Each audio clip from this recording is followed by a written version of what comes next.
photo, but what happens is the JPEG has already done its compression, it's done its sharpening, it's done its contrast, its white balance and everything like that. Whereas the RAW file, I've got to do all of those, and it is a lot more time consuming, but a lot more rewarding if you want to get that absolutely perfect picture. It's 2 image files. 2 image files, yes. One of the biggest problems I've had in this trip is shooting, like, say, eagle from up down below, and I'm getting, especially with overcast, I'm getting a lot of light bouncing around. And I can have the bottom of the scene lit right and focus right. When I get up to the steeple, there's a lot of bleed around. Is there any way to correct that? Taking 2 shots merging? That's one way. Now, the best way is to come back and photograph it at a different time of day and a different time of the year. That's the major downside with going on a cruise ship, is you will get to a place that you want to photograph at lunchtime, there'll be a million people running around it, and it'll be the wrong time of year. You want the sun down low, you want it to be nice. Probably autumn lighting is probably the best time for a lot of those castles. You do want to get the blue sky in the background. You can take 2 shots and move them together. You can actually fix a JPEG in Photoshop. What you do is you expose for the middle area, you get an overexposed top of it and an underexposed bottom part of the church, and then what you can use is you can use 2 graduated curves filters to fix the top and the bottom. And RAW file, it's even easier, you just do one across the whole thing and it fixes the lot. So anyone that can shoot in RAW, practice it, and then just look at the trial version of Lightroom or Photoshop or something that can do that. Okay, one more question before I go into composition. Okay, this is a Panasonic Lumix, yes, you just mentioned. And if I'm shooting an automatic, I usually use... Don't shoot an automatic. Shoot in program. Or program. Program, yes. ISO intelligence is one setting, or I have scenery that gives me 21 options. Yeah. You know, night scenery, day scenery, food, portrait. So it's the still only scenery modes that I ever use is the nighttime portrait mode. That's the only one I've ever used, it's the only one I ever will. Basically, if I'm shooting you guys here, and it was dark outside, I would want to have you guys nicely lit, and I'd want to have enough of the background light. So what it does is it sends out a flash to photograph the people, and then it just keeps the shutter open just a little bit longer to get the light in. Now you will get some crazy effects if you've got too much coffee in your system, because you will get a little bit of blur in the background.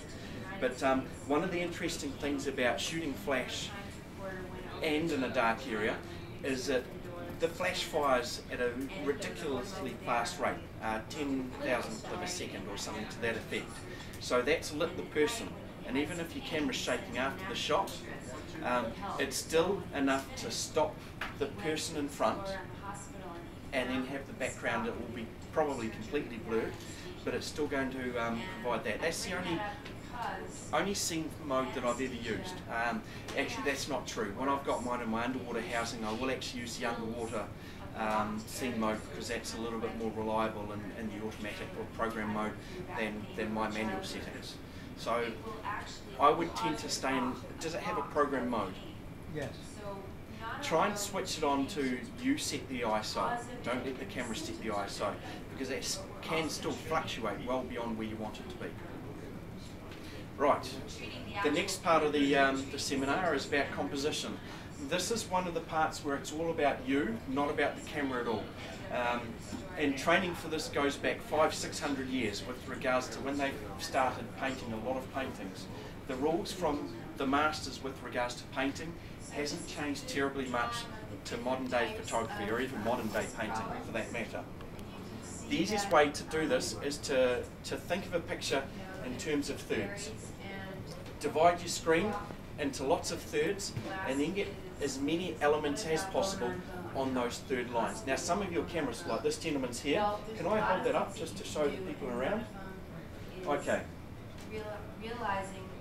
Now those that can't see at the back, I'm sorry, but basically he's got his camera with the third lines on it already, so he has the ability to put the elements on those lines.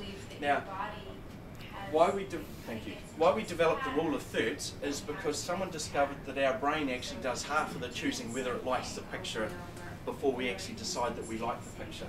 What happens is that the brain will say, okay, well this picture has several elements on a third line, so already I like it. And that's nothing to do with the subject matter, the lighting or anything like that. The brain's saying, okay, well it's in a pleasing area, so that's a good photo so far. And then we've got to decide ourselves whether we like the rest of it. So if you get as many parts on a third line as possible, then you've pretty much fought half the battle to getting the perfect picture. There are people that will be gifted at it. They can go and they can see a picture and they can take that picture straight away. But fortunately it is something that can be taught quite well. And it's just by using these nice easy steps of firstly the third lines. Now for those that are interested, there's an English photographer by the name of John Hedgecoe who has probably the best how to take photography books. Quite a big colourful book, and he always updates it every 3 or 4 years because the technology is always getting better. So just write down or iPad John Hedgecoe, or even Google it if you've got your Hedgecoe, Hedgecoe. Okay, so he has a lot of good ideas about composition. He has a lot of good ideas about everything, and he'll probably explain things in his book a lot better than what I am, and his diagrams are fantastic. He has good diagrams about the lenses, how they work, different angles, and what sort of different picture you would get with regards to shooting a wide angle here, or say a 600mm aimed right out the ocean out there. But that aside, composition. Already said, put it into a third line. Now, I'm going to use this picture here. Now, I got schooled last cruise because someone that actually knew the painter told me what they had in mind. So I'm not going to tell you what the painter had in mind when he painted this picture, but basically we have the castle on one of the third lines, over to one edge.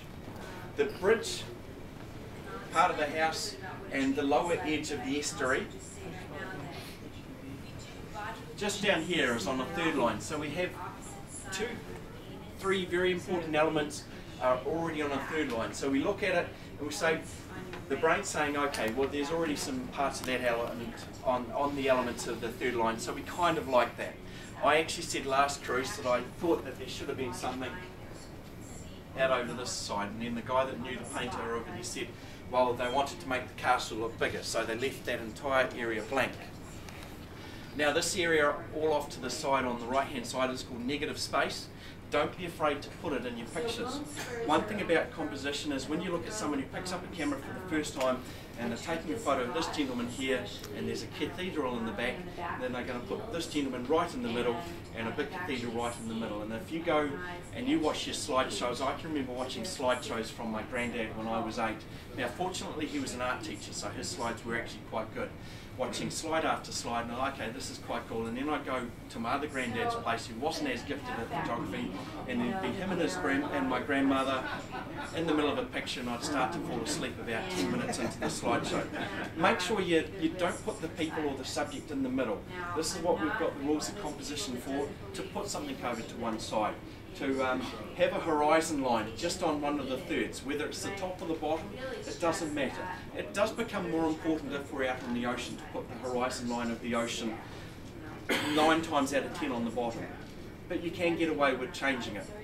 The square picture over there, which will be hard for some of you to see, you've got the top of the waterline is on one of the third lines, and the top of the castle is on one of the third lines there. So it's in a really, it is actually a lot better technically composed than this one here. The 2 lots of trees either side are on the third line. So it's just one of those things to have it off. Shooting people, most of us are going to be shooting people, family, friends, people in front of people. We want to make